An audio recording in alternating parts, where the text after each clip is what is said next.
நம்ம மானிய கோரிக்கையை பத்தி பேசுறது கிடையாது. வேற டைவர்ட் ஆகி போயிட்டே இருக்குதுங்க சப்ஜெக்ட். வேற வேற வேற சப்ஜெக்ட் போயிட்டே இருக்குங்க. தொகுதி மறுசீரமைப்பை பற்றி மட்டும் 1.25 மணி நேரம் இன்னைக்கு பேசப்பட்டிருக்கு. ஏற்கனவே இந்த அவையில் தீர்மானம் நிறைவேற்றப்பட்டு அது என்றைக்கு அந்த சப்ஜெக்ட் வருதோ அப்ப பேசலாம். ஆனா இன்னைக்கு சம்பந்தமே இல்லாம தொகுதி மறுசீரமைப்பு அப்படின்னு சொல்லி 1.25 மணி நேரம் சப்ஜெக்ட் டைவர்ட். அப்புறம் வாழ்த்தி பேசுறது, துதி பாடுறது, இதுலவே பாதி போயிருது. அப்புறம் சண்டை போடுறதுல கொஞ்ச நேரம் போகுது. இப்படியே போயிட்டு இருக்கேண்டி மானிய கோரிக்கையில அந்த மானியத்தை பத்தி பேசுறது மாட்டேங்கிறாங்க. அது மட்டும் இல்லை, இந்த தமிழ்நாடு சட்டமன்றமா இல்ல டெல்லியில இருக்க பார்லிமெண்டா அப்படின்ற மாதிரி எனக்கு ஒரு நிமிஷம் டவுட் வந்துச்சுங்க. ஏன்னா ஃபுல்லா எம்பிக்களை பத்தியும் தொகுதி மறுசீரமைப்பை பத்தியே தான் பேசுறாங்க. நம்ம தமிழ்நாடு மக்களுக்காக, தமிழக மக்களின் வரி பணத்தில் நடக்கின்ற நமது சட்டமன்றம் தமிழக மக்களுக்காக பேசணும். அதுக்காக தான் இன்னைக்கு சபையே நடக்குது. ஆனா இன்னைக்கு மானிய கோரிக்கை 6 சப்ஜெக்ட் விட்டு வேற எதேதோ டைவர்ட் ஆகுதுங்க. அது ரொம்ப ஒரு மனசுக்கு வேதனையா இருக்காங்க உள்ள உட்கார்றப்போ. நம்ம எல்லாம் இன்னைக்கு சட்டமன்ற உறுப்பினரா இருக்கோம். தொகுதி சார்பாக, மக்கள் சார்பாக ஒரு 5 மினிட்ஸ் பேசுறதுக்கு நாங்கெல்லாம் ரெடியா இருக்கோம்.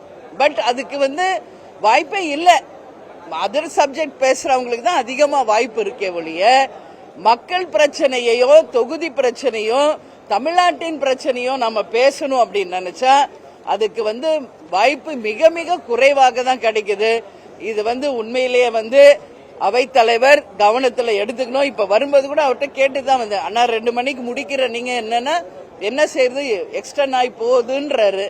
சோ இது அவர் தான் இதை பாத்துக்கணும் அப்படின்றத நான் இந்த நேரத்தில் சொல்றேன். ஆனா மிக நடுநிலையோடு அவர் சரியான முறையில் நடத்தணும்னு நினைக்கிறாரு. பட் டைவர்ஷன் நிறைய இருக்குங்க.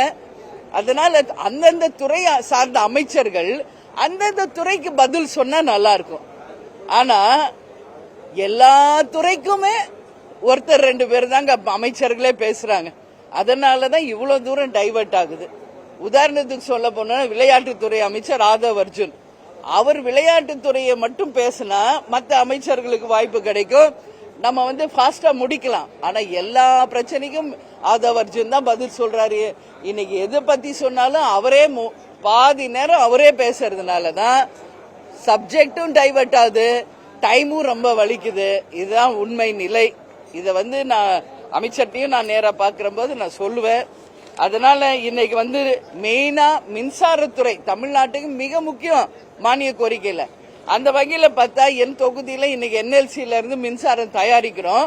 ஆனா விருதாச்சலம் தொகுதியில இருக்கிற மக்களுக்கே மின்சாரம் கிடைக்கிறது இல்ல, விவசாயிகளுக்கு அதுல மின்சாரம் கிடைக்கிறது இல்ல.